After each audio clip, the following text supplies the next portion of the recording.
welcome and welcome back to my YouTube channel.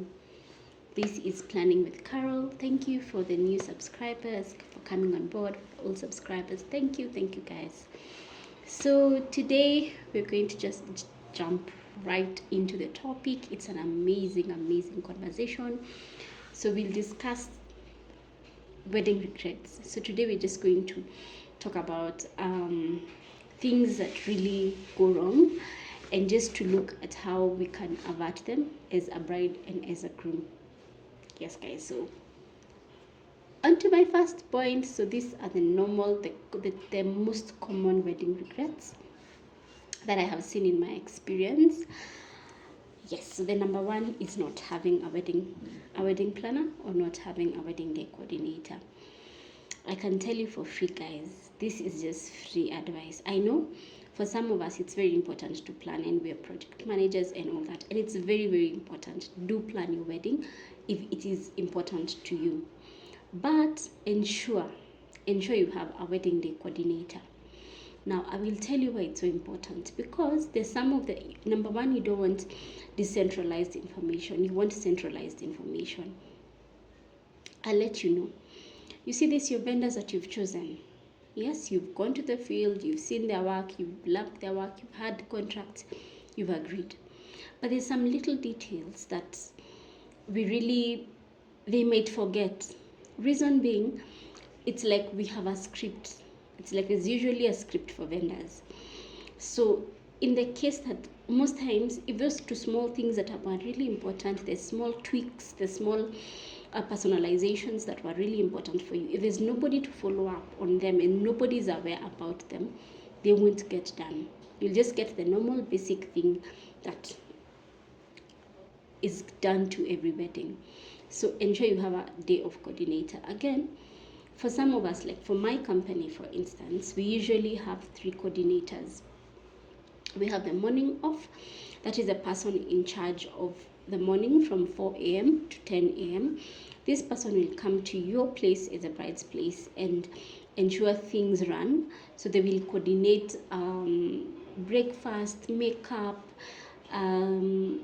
coordinate the morning ceremony, the exchange, and just ensure that morning program runs within the stipulated time. They also ensure things run, such as, an excellent execution of, like the shots, the moments you want captured by the video. So this is a really extensive thing that we usually do within during planning. So the videographer and the photographer, they will be they will have met this person before, and they each know the expectations, and this is the person to ensure the shots that were supposed to be taken in the morning were taken, the moments that were supposed to be captured, because nowadays we're having new ideas. You want them daughter daddy moments to be captured. You want really unique shots that maybe are not captured during just normal other weddings.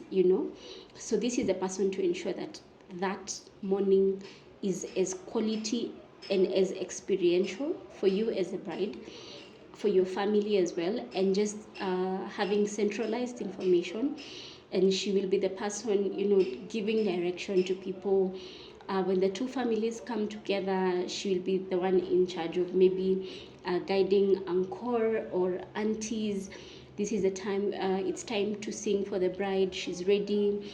In case there's any hurdle, maybe they're not from the same community, can we share people from the other community, come help us, can we divide, and things like that, just basically to ensure the morning really runs smoothly and on time. Okay, then we have the ceremony coordinator. The ceremony coordinator is a person who is in charge of ensuring, again, your 2 small tweaks in the ceremony go on as planned.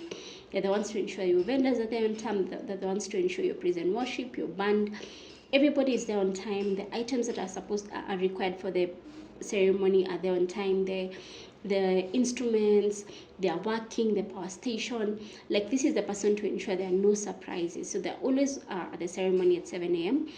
So in case of any eventuality, maybe electricity goes, the generator is not working, they're the ones to mitigate all those happenings. Because again, I'll tell you, we always have those two things that happen, but when you have someone on ground who is just like working on that particular one thing, you are sure to have excellence and have a seamless day. And then we have the reception coordinator. This is again the person who's working at the reception to ensure everything goes seamless, you know, like the details, the tweaks, everything, you know. And then of course we all join in later at the ceremony, at the reception, to just now here we have the program and we share.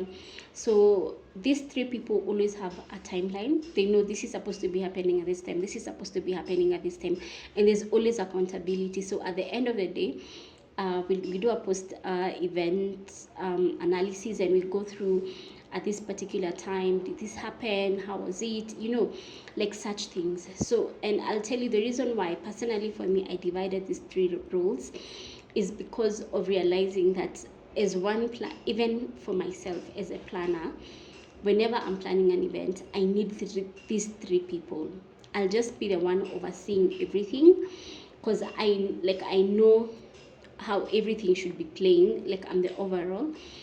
But these three people, like they have their specialized workstation, so they're just working on that one particular item that you've given them, and they're ensuring that it runs perfectly. So please do ensure that you get yourself, if you can't get a wedding planner, ensure you get a day of coordinator, okay? And if you can't get the three, I mean, for my company, we also have a package that comes with a bridal attendant, you know, someone to just have in your corner as the bride, someone to just calm your nerves, get your, you know, get your things. You know, like this is now someone who is well versed with everything bridal. This is the person who will carry your bag, the one with maybe your sandals, your change of shoes. She's the one who will ensure she'll be with you the whole day. She'll ensure that you're fed, you know, like giving you the snacks, giving you a bottle of water, ensuring you're hydrated. This is a person who will check on your meals, ensure that you're fed and you're basically well taken care of. Yes, so that's it. That's point number one. Point number two is to ensure you as majorly the couple, ensure majorly the bride, mostly the groom, you know, they just go with emotion. But if you can as a couple, then well, good. But for the bride, ensure that you take it all in as you're having someone take care of it, okay? We know that you've taken the advice and you have a wedding, at least a wedding coordinator, you know. So at least then that means nobody's coming to you for questions. These people know what they're doing, they know all your plans, they know everything. So you have time to breathe, you have time to just wake up. Please make sure you have enough rest.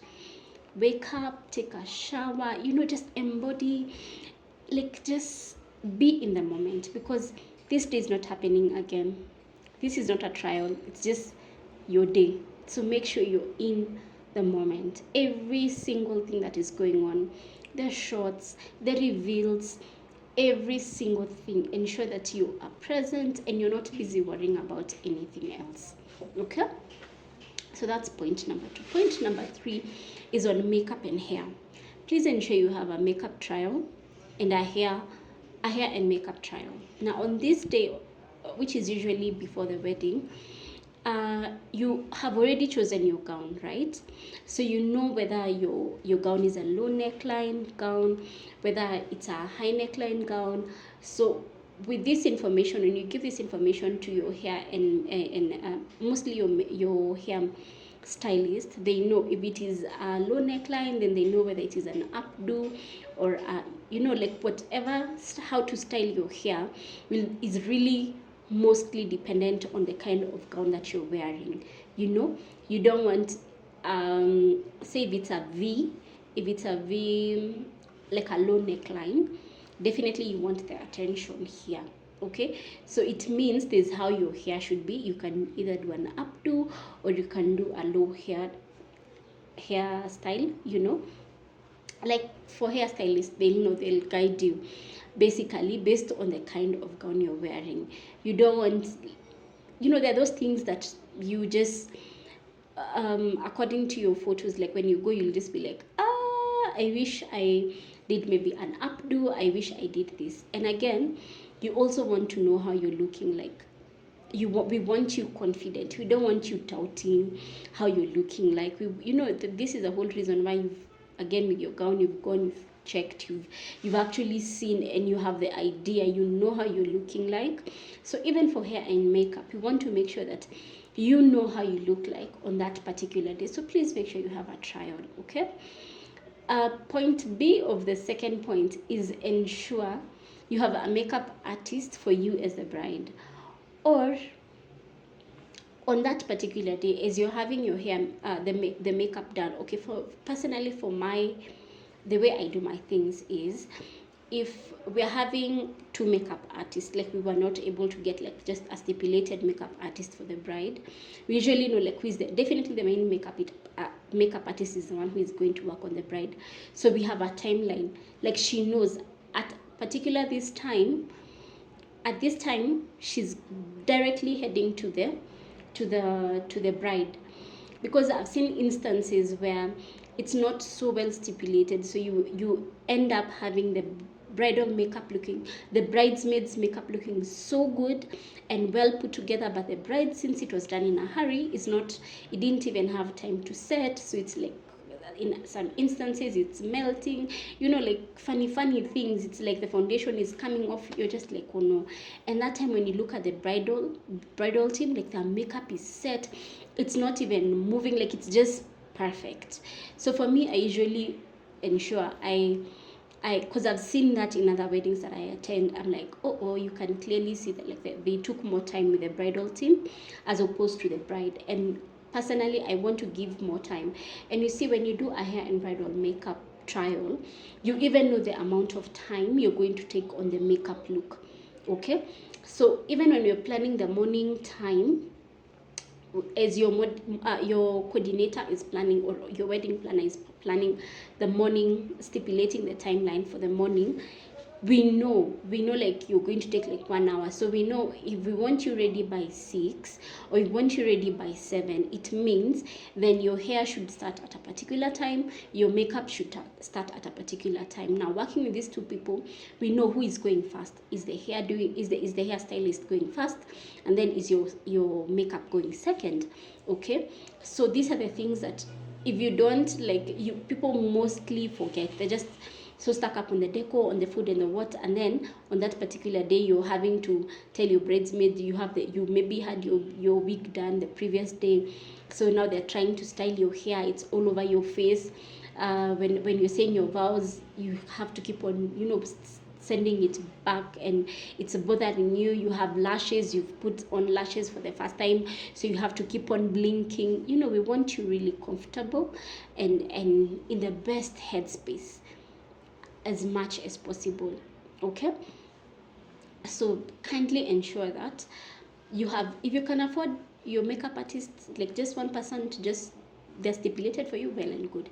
If you can't, then ensure you have 2 makeup artists, and your makeup, because you've done the makeup trial, you know the amount of time they will take doing your makeup, so you have stipulated, like at this particular time, this is when my makeup is going to start and this is the time it's going to end, because that way you're not having to rush through anything. And again, the idea is to enjoy every single moment, to be present, and whenever there's going to be pressure, it's going to throw you off, and this day usually goes on so fast. So we want to make sure at the very least you are calm.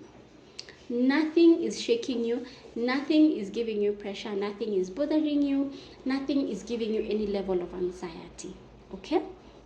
So that was point number 2 that has carried our other points.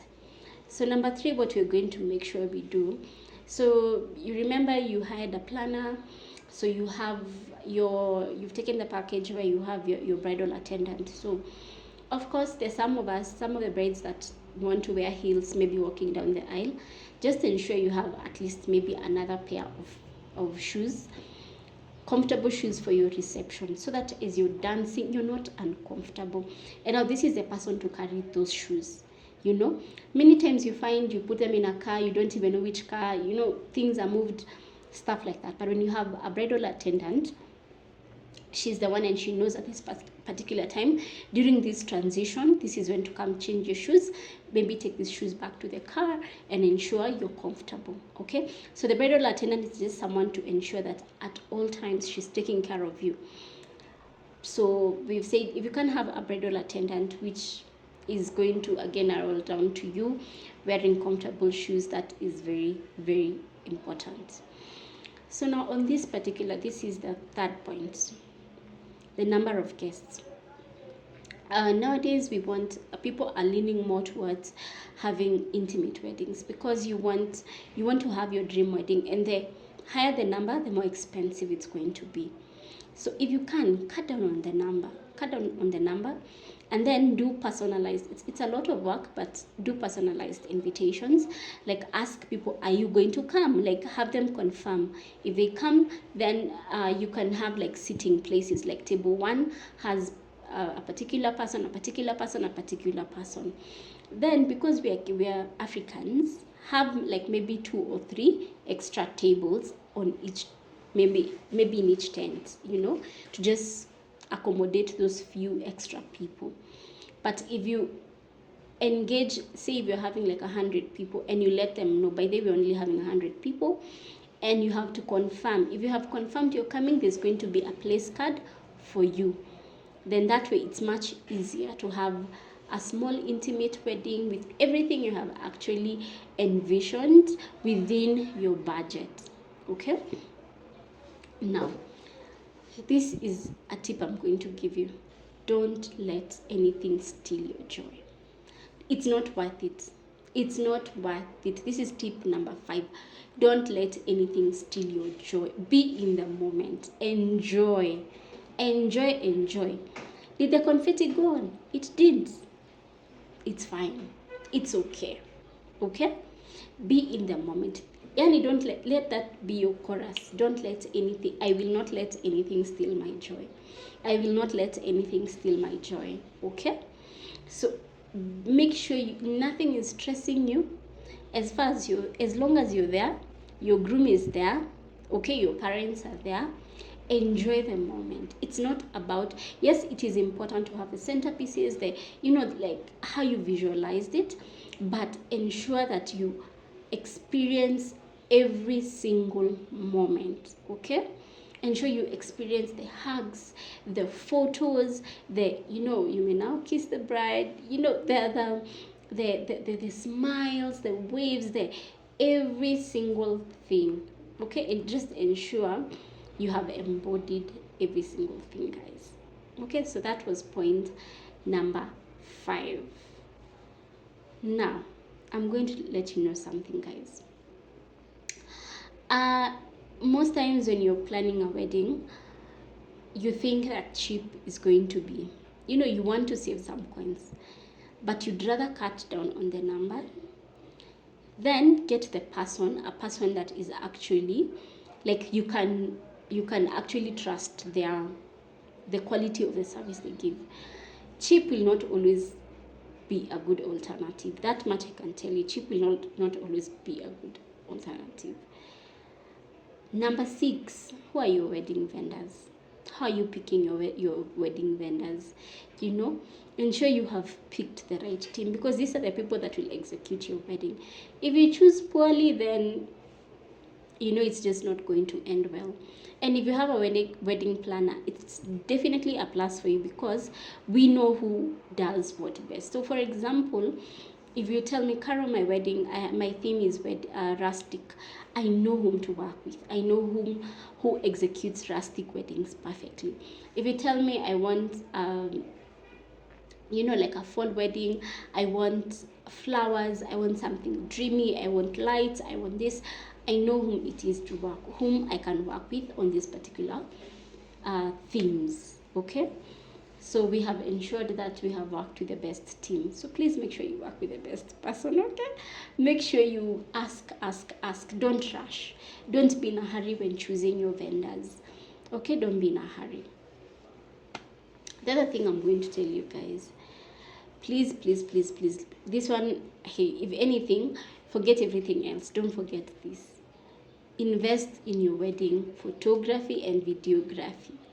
Like, if let this be the person who takes like even a majority of your money. Okay, when doing budgeting, photographers, well, they take good like a good percentage, but just ensure, as much as you're spending so much money on tents and decor, that the person capturing these moments, you have paid them well.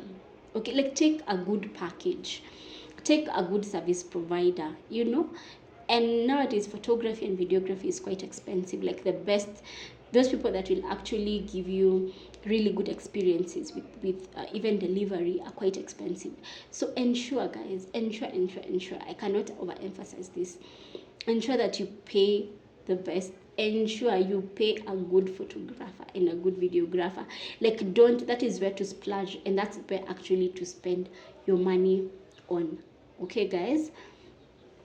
So, and then this is now like the overall point number 8. Overall, like, just ensure time is well spent. Time is well spent on, see, we have a morning day coordinator, or if you do not have, ensure that if you're supposed to be at the ceremony area by 10, ensure you're there at 10.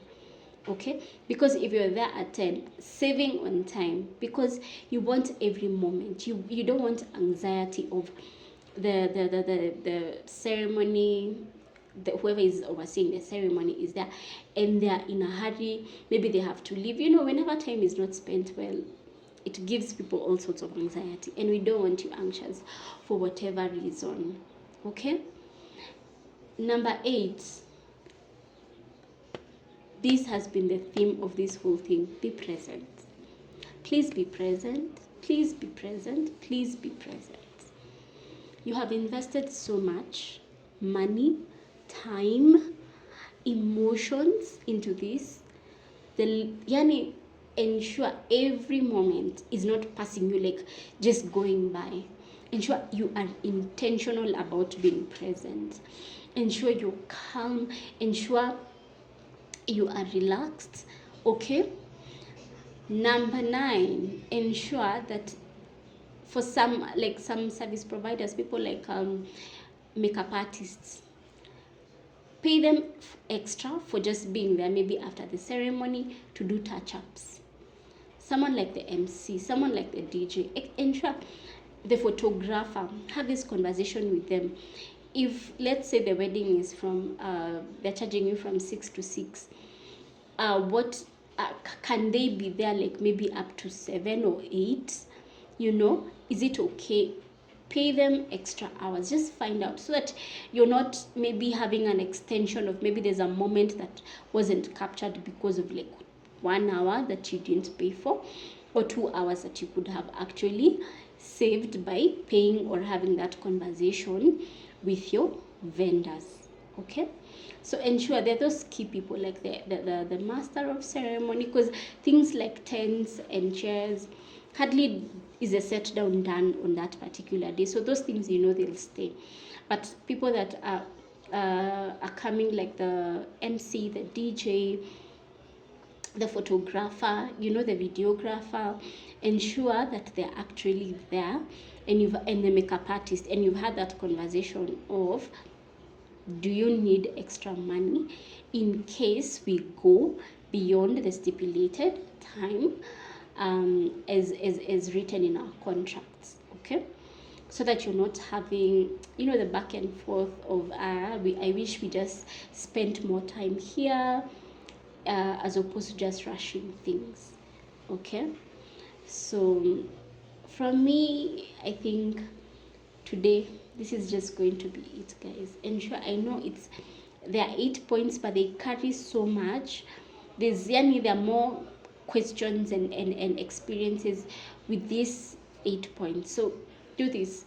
If you have any more questions on how to go about it, comment on the ensure you leave a comment on the comment section. I will definitely handle your questions. I'll also leave my email address on the description box, so that in case you need to book, or you're looking for a coordinator, or you're looking for a wedding planner, you can write us on an email, or how to contact us on Facebook. It's Caro Planner. On Instagram, it's Caro Planner. On TikTok, it's Carol Planner. You can get me on all the social media platforms. You can inbox. Let us have a conversation. If you're stuck, if you're wondering, okay, fine, I've done planning until this point. What do I do from here? How to execute? And all that. You can definitely have those conversations. So yes, guys, keep the comments, like keep commenting, keep liking, keep sharing, keep subscribing. And if you know someone who is planning a wedding, send them this video, share this video, let them know, like, these are the tips when you're planning a wedding, these are the things to avoid when you're planning your wedding. Okay, these are the things to ensure you also don't get into the bucket of regrets, you know, like ensure you're not now after your wedding you're like, oh guys, you know, these are the things I regretted. No, ensure now you're saying, you know what, for my wedding it was seamless, it was amazing, you know. Yes. So, and also ensure that you don't let anybody push you around. Just enjoy the moment, enjoy the planning, enjoy the execution, and enjoy the particular day that everything is coming to life. So from me, guys, that's it. See you next time.